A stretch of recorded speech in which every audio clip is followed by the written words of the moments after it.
I sincerely apologize because I was not expecting what happened today to happen. It's like it has happened before, but not in this way. Whew.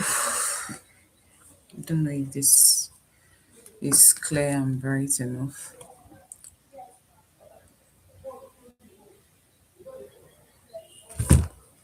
So I'll wait for a few other people. But the thing is, the live will be here. So that's why I decided to use YouTube Live so that it can be recorded. So I don't want whereby someone will come back to ask me. If you can hear me, please just comment that you can hear me.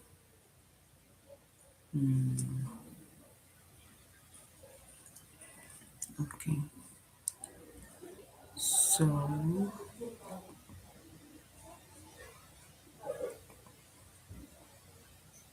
okay. Hold on. So I want to follow process of what I want to do so that between 30 to 40 minutes you are done. I'm hoping that we round up before 4 p.m. So I don't know why I never keeps taking this light and bringing it back.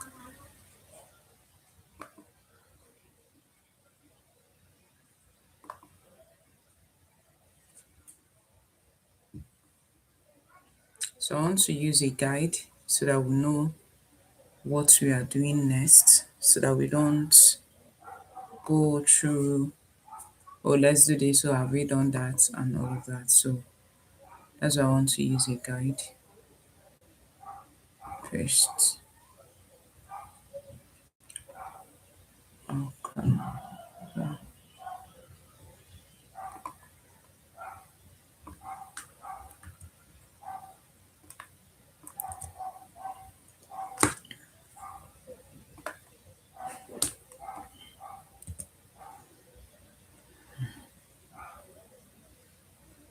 So the first thing that we'll be doing is understanding what job application is all about, and understanding what makes people want to apply for jobs.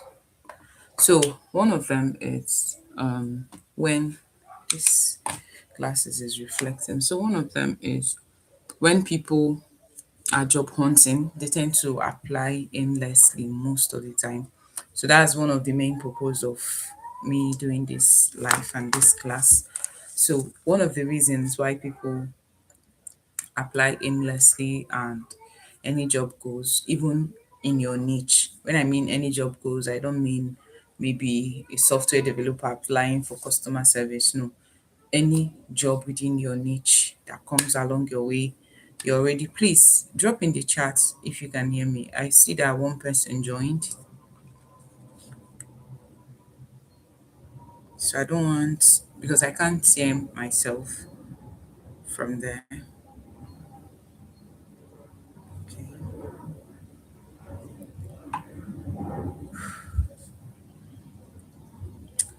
So even if nobody is in the chat, I'm going to record this class irrespective of response.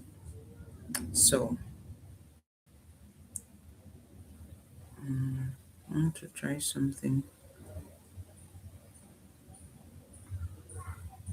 See if I can join it and see if I can hear. Since can you hear me?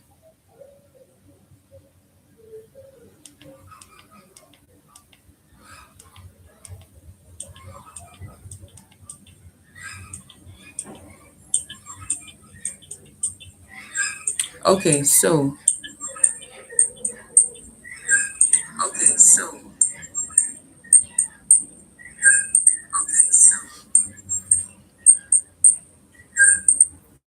if you can hear me, drop a message on the chat, public chat. So, like I was saying, so most people apply aimlessly any job in your niche, you just click on apply. As far as maybe even if it's remote or not remote, you just apply. So most times when you do that, it increases your chances of being frustrated at the end of the day. So before I learned that, I was frustrated. So I can imagine how it is that you keep applying for jobs and then you're not getting response and then anything goes. And then some of them will reach out to you and then you'll be like, am I worth this? Is this my value? And then some of them may not even put any money, but because of the desperation, he wants anything goes, which is not good at all. I don't know why these people took this late, which is not good at all. Let me be using my phone. I don't want to switch in between tabs so that I can see. Okay. Okay.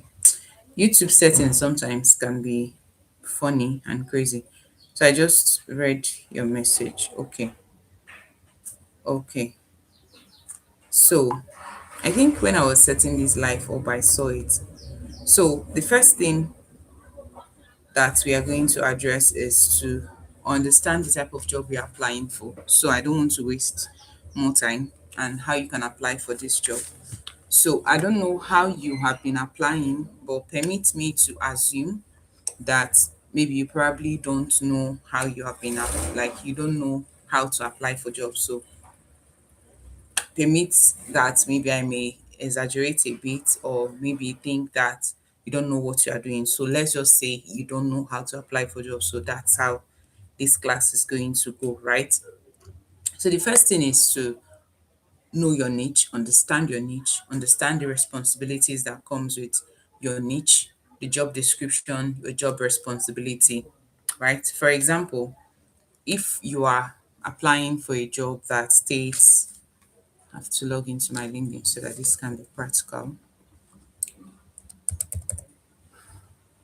So if you're applying for a job that states, I'm looking for a software tester that has 5 years experience and someone that lives in UK. Let me bring it down. That lives in Nigeria, Lagos State. It's a remote job. The pay is 500 to 700,000, and then you check those key roles. So let me share my screen so that we can.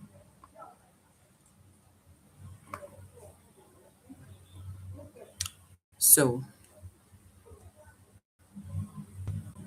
okay, I think my screen is showing now. So let me get to job search under job, right? So you're applying for that role, and then you notice that there is something on the job description that you don't have, and you just be like, I will apply anyways. And then there is something that the recruiter specifically wrote on. Okay, I'm going to use. Which one should I use now? Okay, let me use this social media manager.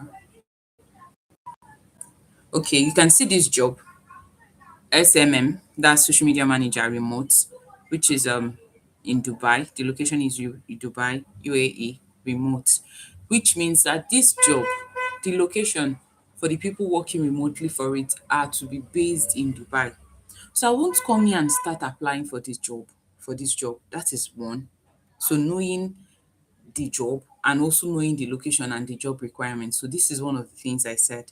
So let's assume that this job is social media management and it's Nigeria, like it is global, anybody can apply for it. Trying to see if there is a global job I can say, okay, let me use this one. Paid media, remote from Nigeria. You can see that most times these recruiters are very specific. So I wouldn't waste my time applying for that one above when I can apply for this one when it is specifically stated can be from Nigeria.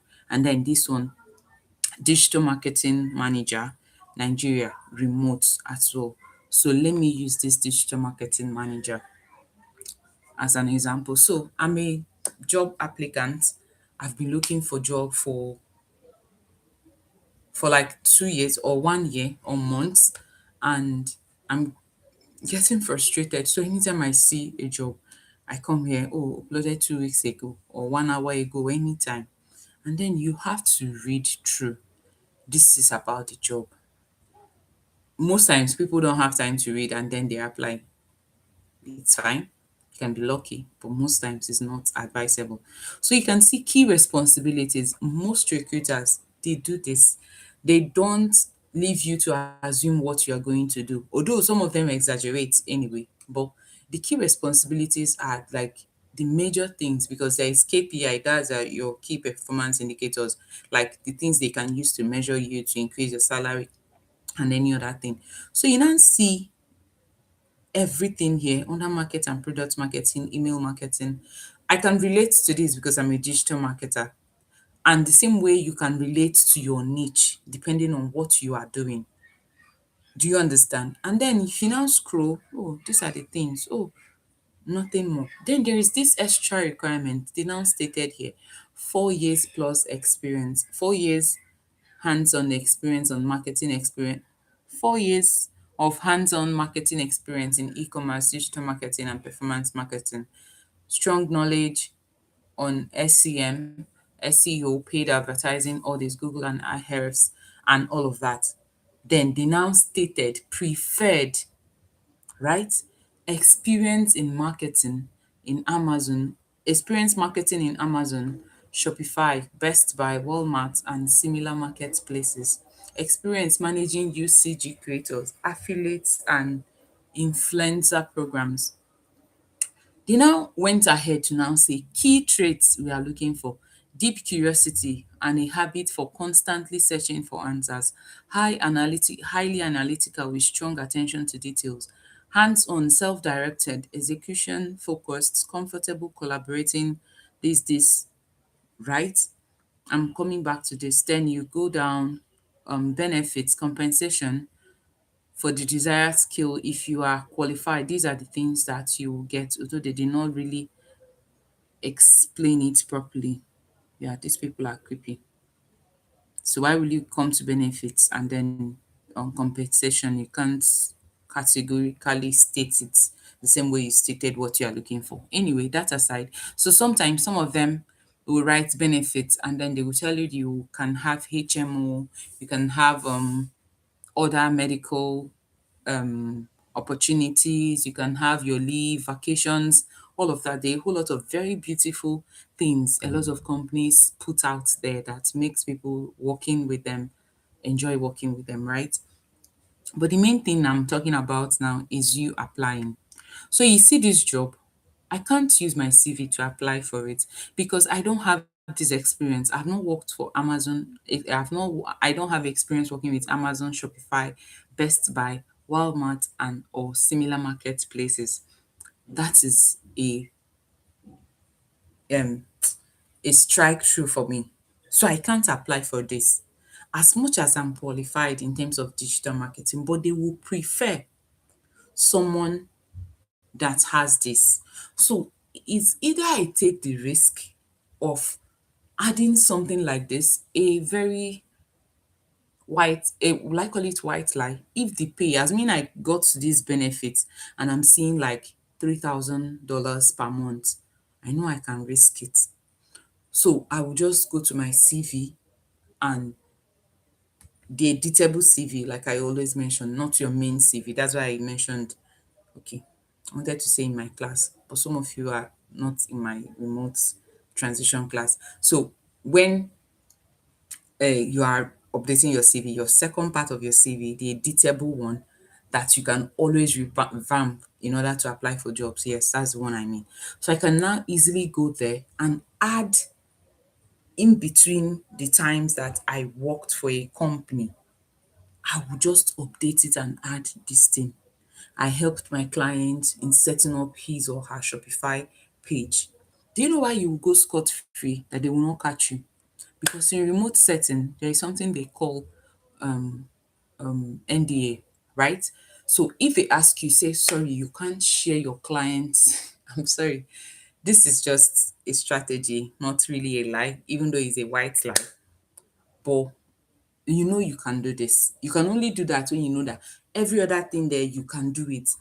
And This Amazon, Shopify is something you can go through and read online, and then you go ahead with it. Say yes, you can do it. As far as you know within yourself that once the money should be your motivation. That's why I said if I had seen on these benefits that the money is something I would want to like go for. Like I know I'm qualified in every other thing, but you people are telling me that you prefer somebody, I will make you prefer me by giving touching my CV a little bit for it to fall in here.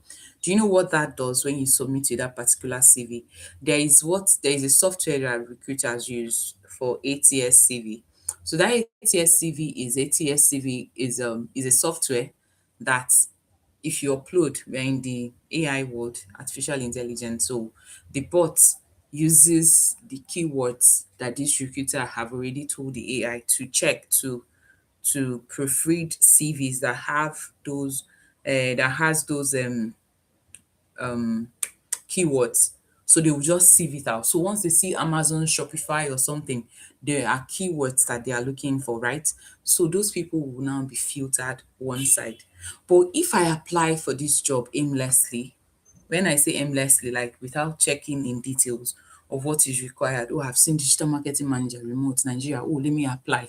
No, you can't get jobs like that. So you have to be strategic. This is just one of it. After you have read, if the experience, so taking this information I just said aside, if I have that experience on Amazon, that means I'm already automatically qualified and I have UGC creators management ability.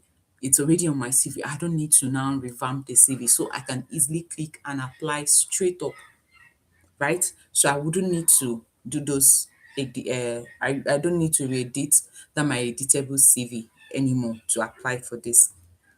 And another thing I would like to mention is when you're applying for jobs, I know I post jobs and then sometimes I post it so that anytime you are free, you can apply for it. So the times I'm posting it, I may post by 11 p.m. sometimes. I may post by 1 a.m. sometimes if I'm awake and I see a job, I can drop it on that group. That doesn't mean that, oh, you have to apply it immediately. As much as I'm somebody that will tell you apply job as you see it, but make sure you don't apply in a rush. You see this part they now said key traits we are looking for: highly analytical with strong attention to details. If you are claiming in your CV that you pay attention to details and during the course of the time that you're applying for a job and you missed a punctuation, you don't pay attention to details, that is already what will disqualify you from the job. For virtual assistants, you see, virtual assistants is a very sensitive role, as much as even including customer service, because most times the customer service people, when they are applying for jobs, sometimes they will tell them to speak.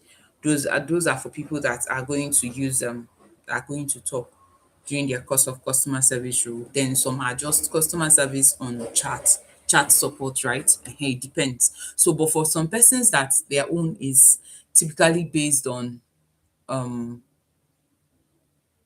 calls, they may ask you to record on Loom or send your voice recording for them to see how you speak. And in that course of conversing, and then you are mincing your words, like you are not um English, you are not confident in what you are saying. Like you sound obviously your tone and your fear, desperation, tone, fear, nervousness can easily be detected through voice, right? So if you're not calm, if you're not confident, they can easily sense it via your voice call and your voice record, right? So if one of the requirements of the customer service role that you're applying for, that you're sending that voice record to, means confidence, that means that is how you get disqualified in that job, except by the mercy of God, like, oh, they just don't want to be professional. They just want to give you the opportunity, right? That one too can happen for people that believe in God. And then when you are applying, you now take your time. That's where I wanted to get to. You wouldn't rush it. You wouldn't say, oh, I'm applying for this role and I am based in a market, I live in a marketplace, right? And then you just say, I have to apply no matter what, I'm showing up for myself. You don't do it haphazardly. No, no recruiter will take you serious. Try to find time, go to a quiet place in case if you're recording or for an interview or anything. You don't need to start explaining, no, I do not have to go there. No, you know what you are looking for. It's within you and yourself and yourself. So you take your time to apply. That is another thing that you have to understand when applying for jobs. So if you say, oh, I'm going to apply for 10 jobs per day, you have to be strategic. I'm going to search for 4 jobs on LinkedIn that I'm qualified for, or the one I'm close to qualified, then I can tweak my CV.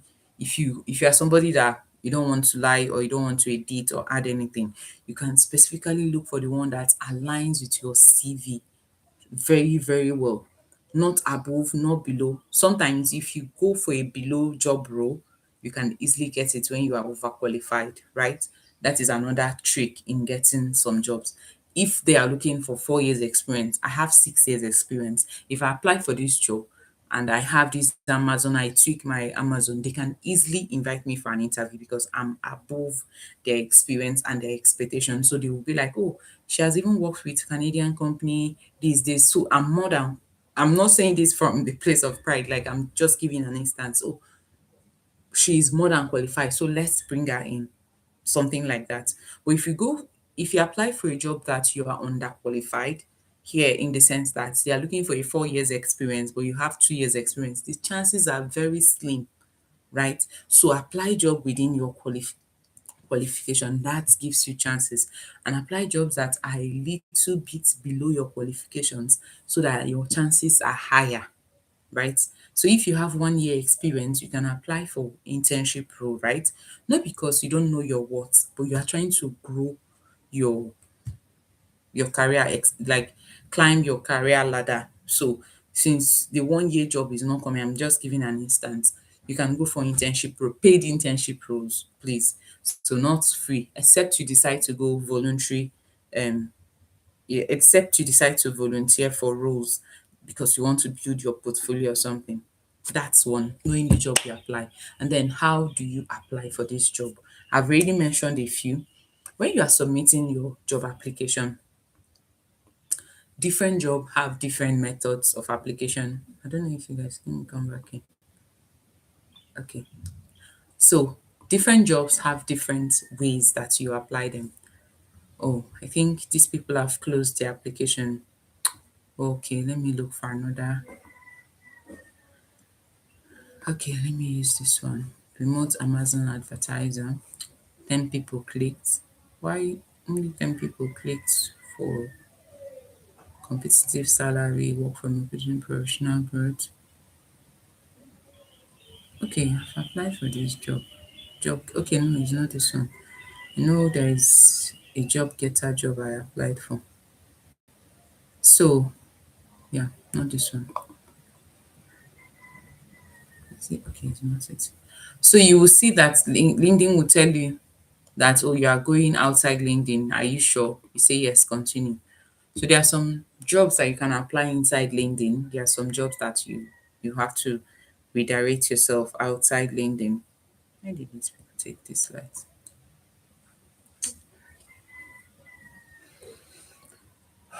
Okay, you can see this job now. They will say submit your application. So this is where it gets to how do you apply for jobs. You have known the jobs that you are qualified for. You have seen how you can know the jobs that you are qualified for, what you can do to qualify for that job. Now, the process of application is now the main thing because you wouldn't say, oh, I'm qualified for this job and then you apply it wrongly. Let me tell you what I mean. So you can see here, they will tell you apply with your LinkedIn. Sometimes this thing will take time to upload, but if you click on it, all the details on your LinkedIn will automatically come here, so you can click on it. But I want us to go down through it together. So you update your CV, you attach your resume or your CV, your full name is your first name, middle name, and your last name, which is your surname. So please, in case if you are not aware, your first name comes first in job application, not your surname, followed by your middle name before your surname, which is your last name. So if you see full name, last name, if you see first name, last name, that means you are asked not to include your middle name, just your first name and your last name. So your first name can be an English name. My first name is my Igbo name, not my English name. So then your email address, as you are typing, make sure you type correctly. Because sometimes during the course of free webinar, there are a lot of people that missed the opportunity just because the emails they sent were incorrect. So if I'm sending the email, Google sends me feedback, incorrect emails, like these emails are not correct. So it's either they missed one letter or they missed something, I don't know, but they were incorrect. So as you're typing, please make sure. Then all these red stuff, just for the purpose, I'm sure that some of you know, but I'm just saying in case for people that don't know, means that it is highly required that you write that. You can see phone number doesn't have that red asterisk, so but you can still add it. Your current location, your current company, if you have. If you don't have, you can write NA, then additional, then this is your cover letter. You see this cover letter, most times this is what recruiters read to invite you for an interview aside your CV. Because your CV, there are a whole lot of people that have similar experience like you, even though they work for a different company.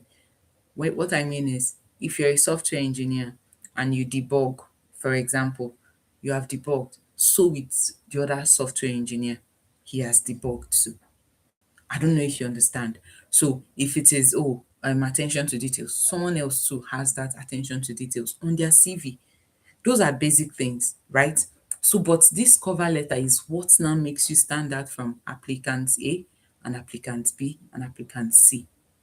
So this is where you sell yourself. And most times, not every job has this additional information of you giving the opportunity to sell yourself, right?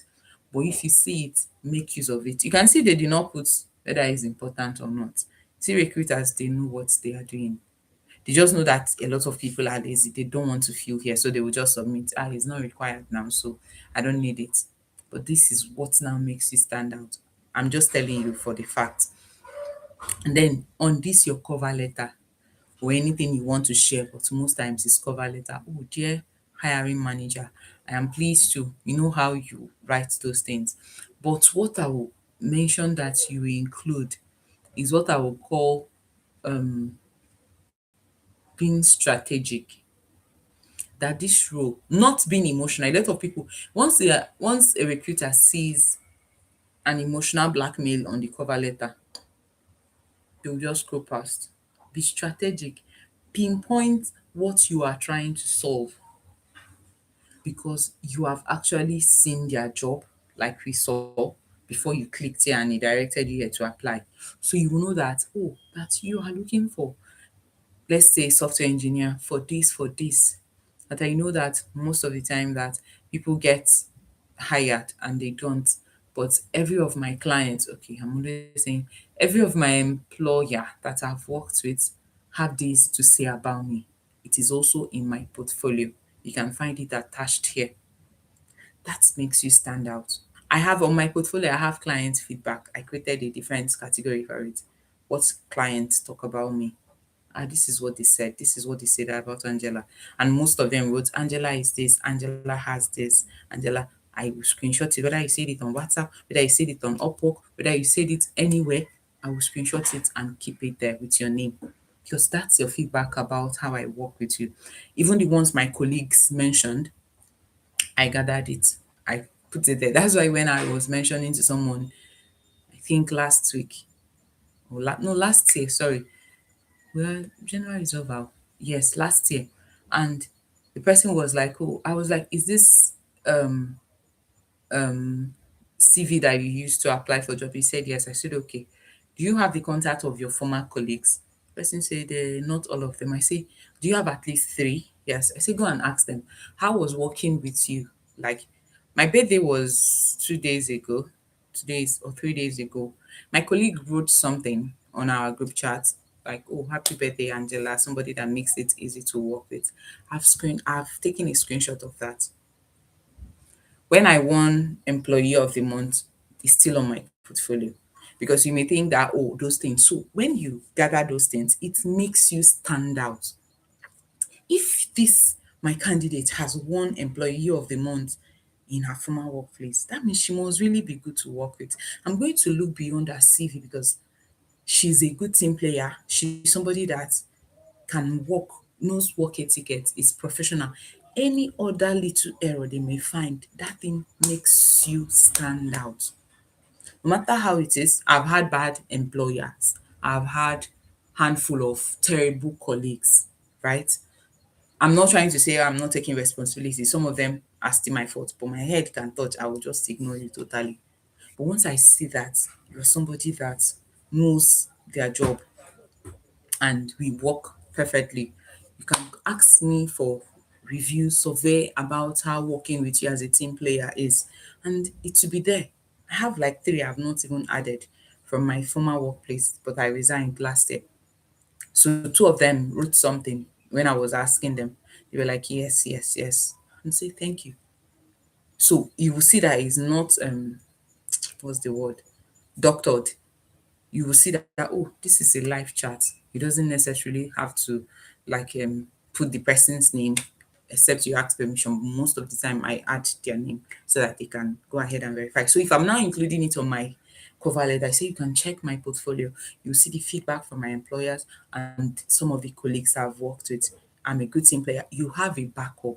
Because one thing is for you to sell a product to me and for me to buy it.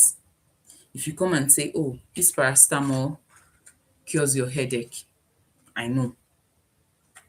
I know that's what paracetamol does. Oh, this paracetamol can help you sleep, cure your headache. And also, there is something this paracetamol does. You're not listening. And the person will now tell you that it makes you remember things easily. That is what now makes this particular paracetamol. I'm not trying to say there are paracetamols like that, but that is what now makes you stand out from every other paracetamol that person will come out with. That is what I'm saying. So that is your opportunity to sell yourself, because that's one time that once you click on submit application, there's no going back. So that is it. So how you apply for the job matters. On that same note, how you apply for job is also how your CV that you are using to apply for the job is and how your portfolio is, right?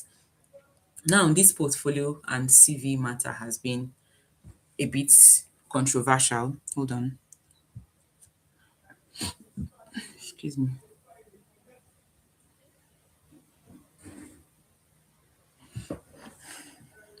Okay. Yes. So for CV, I mentioned earlier that you can use two types of CV. Your main CV, which has everything that you do according to your niche. If you are a software engineer, web developer, or you are doing anything that concerns digital marketing, anything at all within that space, like in writing your CV, you include. You can't see my screen. I'm just seeing this message now. It's showing actually. Is it when I move out that it doesn't show? I don't even know when you sent this. Sorry. But can you see my screen now? I don't think. Okay. So when you are editing that CV, you edit it according to the job you're applying for. That's your editable CV. Then for your portfolio, you don't need to edit those things. The only thing that you may add is possibly if you have like that Amazon that I mentioned, if you have something to prove that oh you worked with Amazon, but if not, you just leave it. If they ask you, oh you can say oh you signed an NDA that is not permitted for you to share some of the things that because NDA is non-disclosable agreement that employees and employers signs or business partners, right? That they sign in order for you to have limits to what you share with the public. Okay, so that is it. And then when you are now applying, part of that, you apply with a very good portfolio. You won't say you're applying for a job and your portfolio is it's not showing your years of experience. If I say, oh, I have 10 years of experience, My portfolio should be rich enough. School bus. So if I say I have 1 year experience, it should be within that range. And if I say, oh, I've worked for 2 clients on my CV and these are the things I did, right? And sorry, hold on, I want to show you guys something.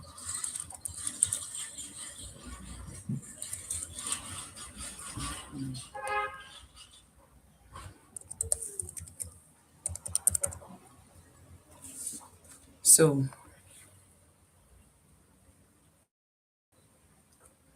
God, why did they take this light? So if you are saying that you have 4 years experience, it should show. If you have worked with clients A and client B, employer A, employer B, there should be a place where in your portfolio that what you did for those people are seen, are shown. Even side gigs, there are some that I do not work full time with, but I just use them on the side, right? But I still updated it. I'm also guilty. I've not updated my portfolio recently. So let me show you guys something. Oh God, why did they take this slide? So I want to share a new screen. So most times when people say,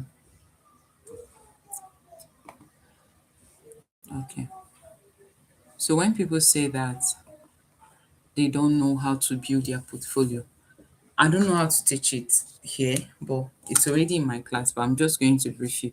So once you click, like this one, I just typed virtual assistant portfolio sample. If your niche is data analytics, type data analytics portfolio sample. If your niche is cybersecurity, type cybersecurity portfolio. You will see something that others have done, right? So let me use this person. So most of, oh, this is under Canva. Hope it's not redirecting me. Okay, let me just use this. Open now.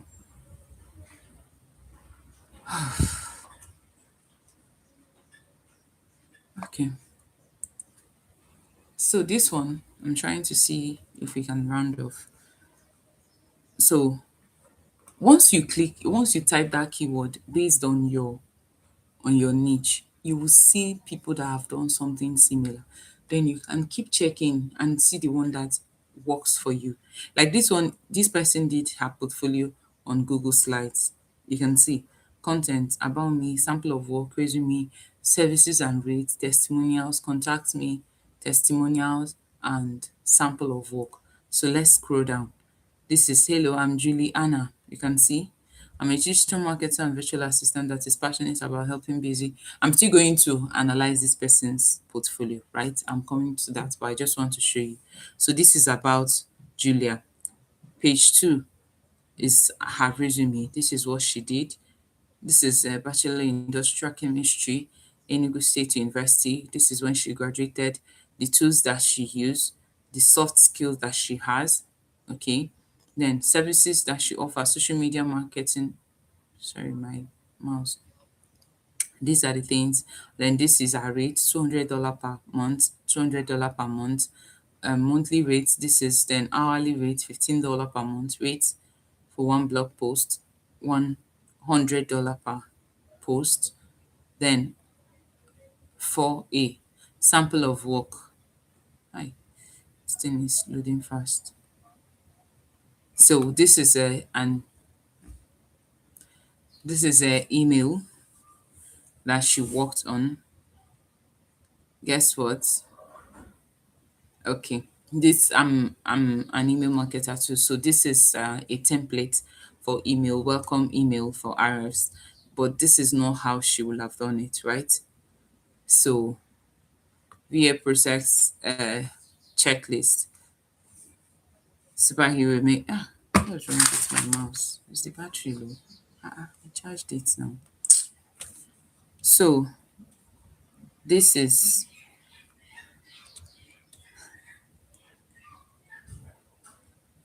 a checklist, everything about her being a VA. So she included it on this place. I will still give you people feedback on this. So then the next one is My mouse is low. I don't know how we got this low. How?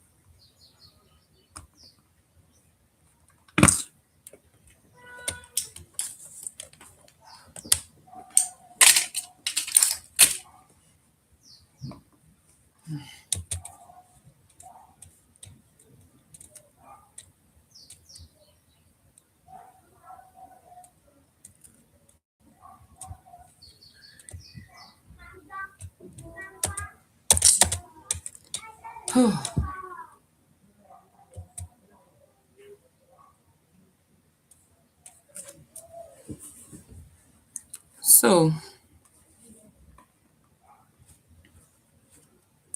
so this is it. Sorry, it's working again. So she mentioned here that this is what she has done: email sample, and then process, VA process, what they do, what she does, and then sample of work, real estate. This is how she did what she knows best to do, right? Contact me. These are her social media pages, her phone number, and then certification. This is she did the fundamentals of digital marketing. Then she said thank you. If I'm to hire this person, I will hire her out of pity. She's not qualified. And it's sad to say because most of the things that are how will I put it, most of the things that she's doing, she did not show me what she's doing, right? She just showed in words. They are not practical. So your portfolio is meant to be practical. I know I've not updated my portfolio, but let me see if I can see another. Why? Because my mouse is low. I don't like using my keyboard mouse. Let me see if that knows her onions. So what she will have included both in that digital marketing, you can say you're a digital marketer and then I can't see what you have done and then you are putting to what you want to create for me when I've not even seen what you have created. I've not seen a content calendar, a screenshot on that and all of that. So why should I pay you that amount? So I will feel like you're just a selfish, you're going to be a very selfish employee. So you can see this one, my skill expertise. This person added some. This is what she has done. And then there are screenshots. This is the ad that she has run. All the screenshots is included. So now tell me that this person doesn't know what she is doing because I'm seeing the proof of it. Um, Flight ticket, all those things, put them together. Oh, thank you for doing this. Put them together. That is the thing that people don't understand. Is irrelevant. But for a VA position, those little things matter because it doesn't just show that you are a virtual asset, you are a competent one. So the same goes with any other niche. Like I mentioned, you according to what you want. Let me see if it's Hi, my mouse is slow, so it's slowing my okay. So you can see that most of the things that people gather together in their portfolio may seem irrelevant, but it's very relevant to recruiters. And then that's why you now apply for jobs. And then you be like, well, I applied only with my only CV, with only my CV. And then your competitors, when I mean competitors now, other applicants applied with their full portfolio, CV, every referral letter, everything. So imagine the chances in the job market of you getting a job when you just use your CV to apply for jobs. So the last part that we're going to address is going to be. So if you are listening to this video later and you have question, you can send a DM to get the response. Okay. Thank you. You can not DM, you can send in the group actually so that I can address others as well. So then the last part is how you can find this job and apply at least. I think I mentioned it in one of the classes that I've had. Go to Google, search specifically your niche. Where can I get jobs in my niche? Because I think I told someone to remind me in that job group. Let me send how you can get jobs in your various things. I'll try to. This January I've been actually very busy because I'm looking at the time. I'll still go to church. So, but the thing is, you as a person, you know your niche, you know your area of specialization. Search for it. When you search for it and make that research, you will see what is usually in high demand and find a way. If you don't have that skill, you can update yourself on that skill, right? And then I know when I was doing digital marketing, I didn't know much about Google SEO, that you can how you can implement it, but I know about it a bit. But most times I can't fully start it and finish it, so I had to upgrade and update myself, right? So when you search, you can now say, oh, where can I get jobs in digital marketing? Google posts jobs too. People post on their Google pages, via through their website, job site, any place. So once you type, you are still going to see. So what it will do is that it will now take you to the job site. And once it takes you to that job site, you will now recognize that particular job site or recruitment agency or something like that. Once you type just that keyword of your niche, and it becomes easier for you going forward. So you can always go there. You can go through LinkedIn, go through Indeed. And then for someone that is applying for job, you know that you are looking for job.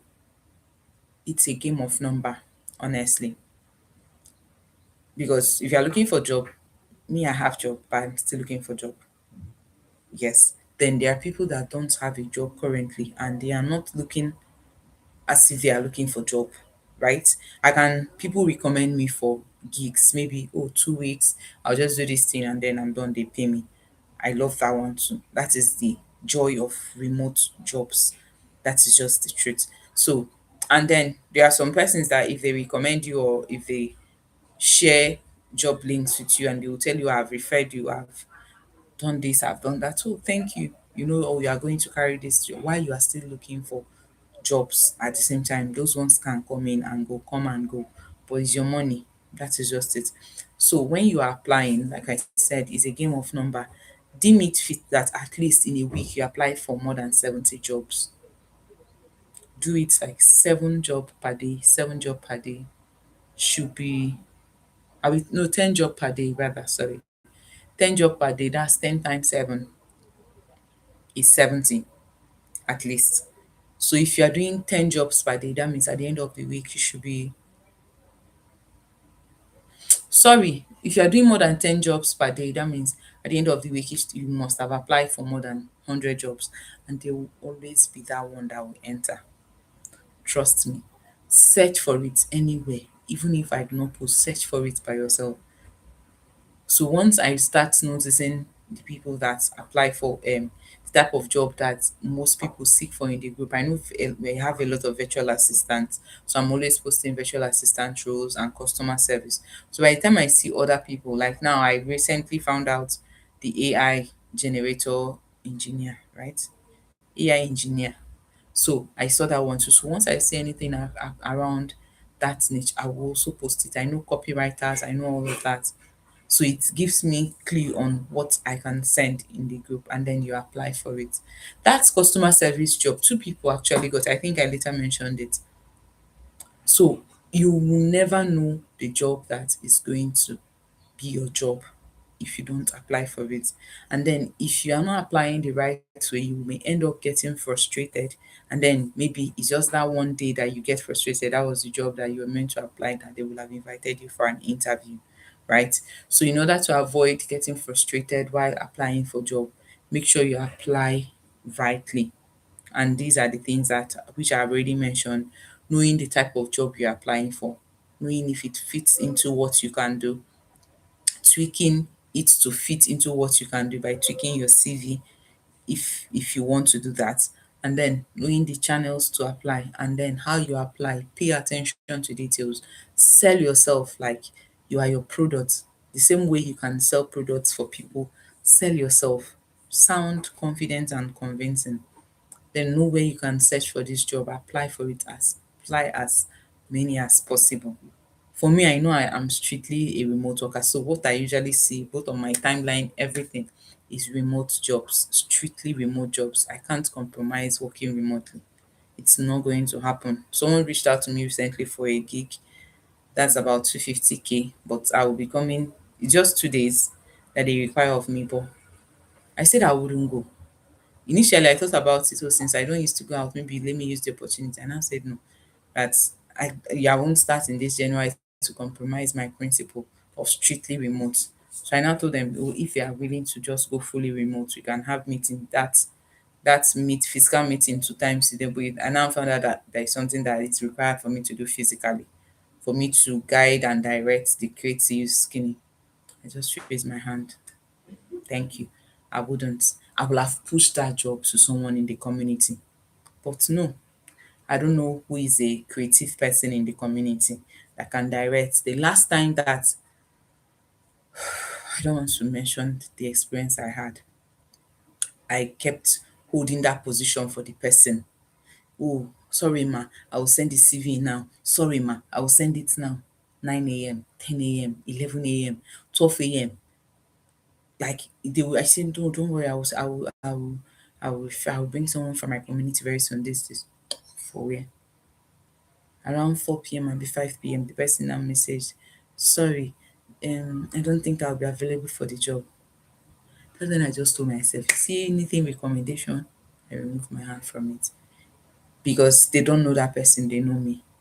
So how will I tell a recruiter that that reached out to me if I can bring anybody and I say yes, and I kept telling the person, hold on, or the one that they I was see why I'm saying this is how recruiters feel when you make a mistake. They will just write you off.